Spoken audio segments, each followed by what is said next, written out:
Hi, and welcome to LinkedIn for Entrepreneurs. I'm your host, Julia Zata, a LinkedIn strategist and ghostwriter, and lover of all things practical when it comes to visibility strategies. This podcast is for service-based business owners who want to build their brand on LinkedIn, attract new clients, collaborators, and speaking engagements without overthinking every post or sounding like a corporate robot. And yes, we're going to keep it actionable and fun. Let's dive in. Let's talk about building a LinkedIn content strategy for your personal brand, because this week I'm onboarding a new client and I thought it might be useful for you if I go through the process with you so that you can replicate it for yourself. The very first thing I do is I dig into who the target audience is. And surprisingly enough, this is a step a lot of people overlook. They're very forthcoming about what they do, the results they get, their values, their company culture, but they overlook their target audience or their ideal client persona. And so the very first thing I do is I create an image of this person in a document so that I can also have them present in my mind every time I'm writing a piece of content. Because when you're writing content, if it's not relevant to your ideal client persona, then it's not relevant to your brand on LinkedIn. And it's so easy when you're creating your own content, especially, to get confused in your messaging and to share content that you find interesting, but that your ideal client probably wouldn't be interested in. And so having an ideal client persona really helps keep everything nice and focused. How do I create an ideal client persona? Okay, so let's look at how to create an ideal client persona. The first thing I think about is around this person's demographics. How old are they? What is their role or title? What kind of company do they work in? Or if they're self-employed, what kind of size business do they run? Where do they live? What's their location? What's their relationship status? What industry do they work in? What kind of content do they consume? What kind of events do they attend? And these are for B2B customers. So I'm interested to know where they hang out as far as networking and what events in their industry would they attend and what publications would they read, because that's where I'm going to source also content ideas that are more relevant to them. This is the very first snapshot. And if I notice that, for example, the age of this person is very broad, like it covers 4 decades, going to lead to messaging problems. So if it's somebody that's between 30 and 60, we need to narrow it down a little bit more. And if we can't narrow it down by age, then we need to narrow it down by the industry or the location or whether they're single or married. We need to find a common denominator that narrows down our target audience so that we can specifically talk to one person and not to a whole group of people. Because when you talk to a larger group of people, then your message becomes very diluted. It's unclear who you're talking to or what you're trying to achieve, and people will scroll past or not engage, or you won't drive the results that you're hoping to drive from your content. So once I've got like a snapshot of this person, I also asked ChatGPT to create an image of this person for me and actually put it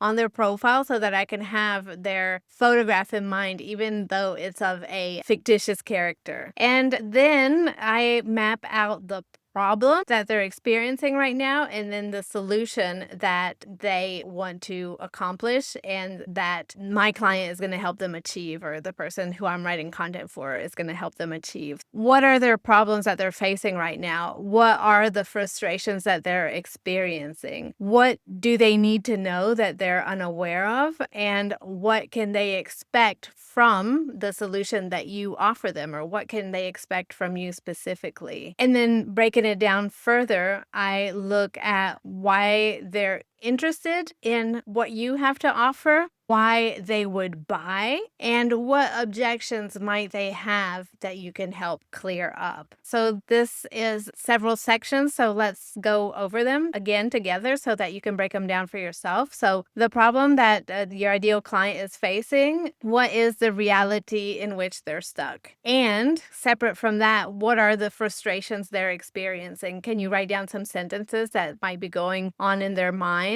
And then afterwards, we want to look at the solution solution that you offer. So what do they need in order to solve the problem that they're facing? And what can they expect from you as far as helping them achieve that solution, right? So you want to keep this also down to some bullet points. So when you're looking at their problems, their frustrations, what they need, and what they can expect from you, you want to just break it down to 3 or 4 bullet points each, because the more complex what you write is, the harder it's going to be to get it across in your content. And actually, it takes a little bit of effort to boil everything down to a few sentences, which means that if it does feel effortful, you're doing it right, basically. It's quite a bit of information to sift through at the beginning. And then the same goes for why are they interested in what you have to offer? So that again should be 3 to 4 bullet points. Why would they buy? Maybe because you offer a solution they haven't heard of before, or because you promise to help them overcome a frustration that they've been stuck with for a long time, or because you've been able to pinpoint why they haven't been able to resolve their problem now, or because you show them a solution that is very appealing to them and it makes them want it from you. So why would they buy? And then the objections, what are they telling themselves? What's holding them back from making this purchase right now or booking a call with you? What kind of thoughts are going on in their heads? What sentences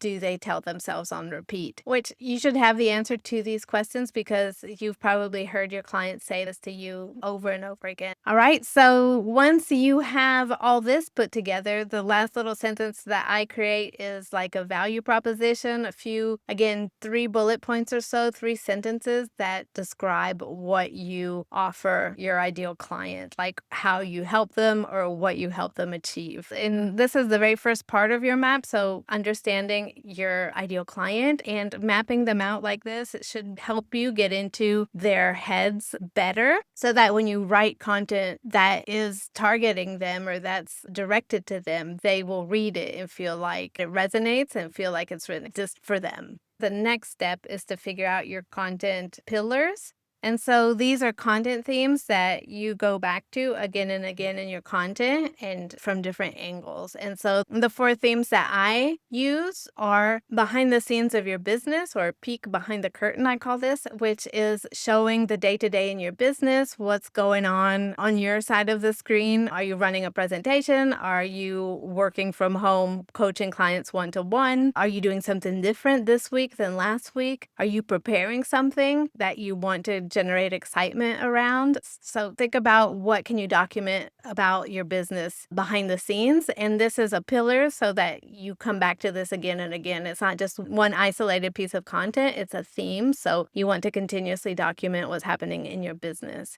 The next content pillar is personal insights. So this is your perspective, your views, your opinions on issues that your ideal client is struggling with. So why are they struggling? Why are they stuck? What is the way forward so they don't continue to find themselves in the same situation over and over again? Why have their previous attempts to get unstuck failed? So what are your thought leadership pieces around the situation that you help people resolve? And here you want to dig into the deeper issues to show that you really understand your target audience, because when people feel understood, they trust you more. Okay, so the next content pillar is educational content. So what type of education can you provide to your audience to help them feel like they're getting value from your content? For example, if you're a service provider, educational content could be explaining a process that you take your clients through. In the same way that I'm showing you today how I create a content strategy for clients, this would be an educational piece where I explain how I do it. Another way of offering educational content is solving an easy problem that you can help your ideal client solve that'll give them a quick win, a dopamine hit from a tutorial or step-by-step or a hack that they didn't know about that'll make them to feel good. That's something you can share. Educational content can also be your story. If you solve the same problem that your ideal client is now struggling with and you've developed your own methodology around that, then your story is going to be a great piece of educational content. So sharing the issues that you were facing before, how you feel now that you've overcome them, the steps that you took to figure it out, and how you help clients now. And then the next content pillar is social proof, or positioning your offer as a solution to your client's problem. And so this means showing client testimonials or sharing case studies. And an easy way to do this that most people overlook is just telling a client story, saying,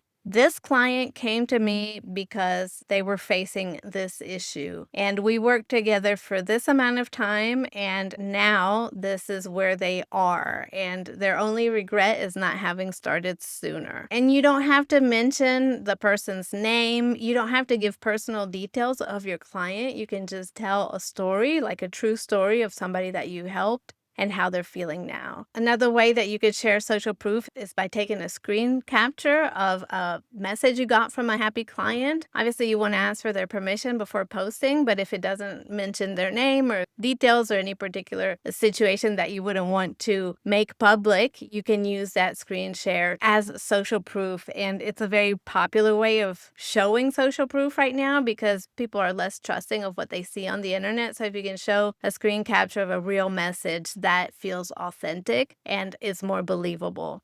And so let me walk you through some examples from each category just to give you an idea of what that might look like. For example, if you're a virtual assistant and you want to post the behind the scenes of your business, the easiest, most low lift way to do that is to write just a simple list of what's on your to-do list today or this week. If you're a founder, you can write a list of this week's wins or of this week's learnings, a reflection on what you've learned in your business this week or what you've accomplished. Always think of it from the optic of your ideal client and how that's going to position you as an expert in their eyes and give them a little bit more context around what you do, who you help, and who you are as a professional. Another way to share a behind the scenes of your business is to talk about your values. And so your values can be simply by sharing how you spend your time off, because that explains to us what's important to you, or something meaningful that happened in your business, and then give us an explanation of why that is a core value of yours or how it relates to a core value.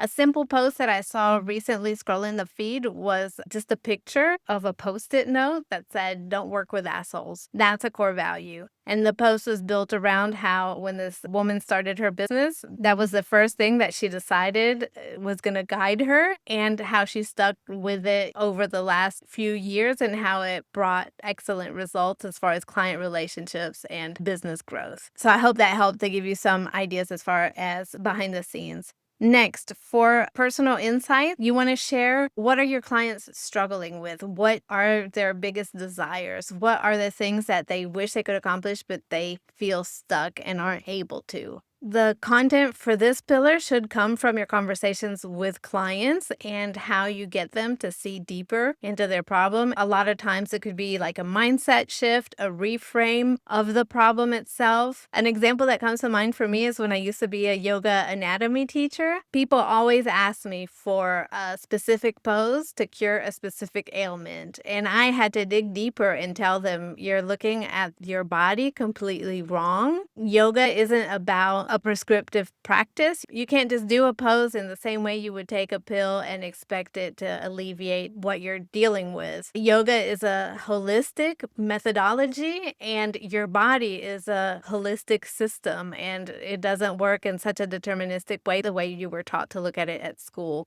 And so that was the reframe I had to share with people. It's not as sexy as trying to sell like this pose fixes that problem, but it's honest, it has integrity, and I think that when people understand that vision, their yoga practice becomes a lot more rewarding, and they don't fall prey to slimy marketing tactics that gives them what they want, but keeps them stuck. Because when you're looking at a holistic issue with such a reductive approach, you're never going to find the solution that you're looking for. You're always going to be stuck in the problem. So I hope that's not too abstract for where you're at, but for example, if you're a nutritionist, if you're somebody that deals with nutrition, this applies. Because counting calories isn't enough. You need to look at what sources of food are giving you those calories. You also have to look at the state of mind you're in when you're consuming food, what time of day are you eating, etc., right? So it's more complex. If you're a mental health professional, you also look at things from a more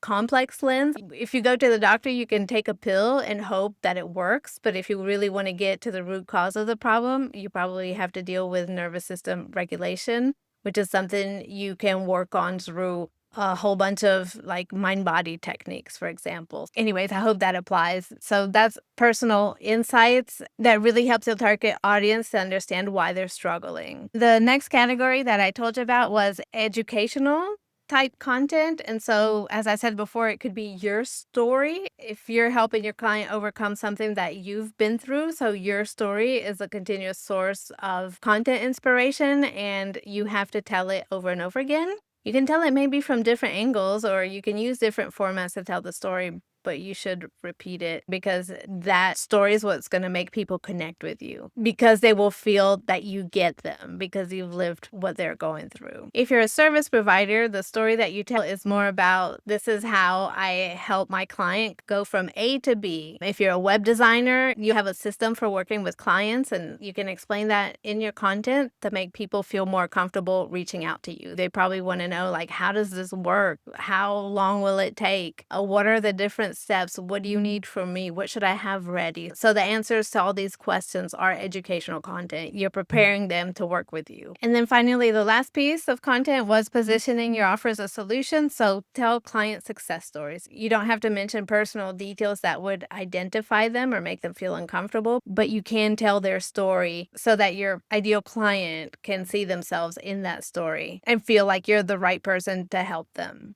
As I said, you can share screen grabs. Today I saw on LinkedIn just a simple screenshot of a WhatsApp message where a person's client, so the person sharing the content is a coach for people who are looking for work, and she shared a screen capture of a client who got the job. In her message, she was like, "Oh my God, I got the job. Can we talk? I can't wait to tell you all about it." That is social proof. It's very simple and believable. So anyways, the idea here is that it's authentic, that it's believable, and that it shows the results you help people accomplish. You can also share case studies. Maybe you could ask your clients to give you a review, hopefully in video rather than in written form, because video is a lot more engaging. An example from my marketing, next week I'm going to be sharing a podcast episode where I talk to one of my clients so that you can hear from her what it's like working with me and what I've helped her with so far. All right, so I hope you found that useful. Let me know what you think of today's episode. You can always DM me on LinkedIn, on Instagram. I'm on TikTok now as well. The links to my socials are in the show notes, so you can reach out to me there.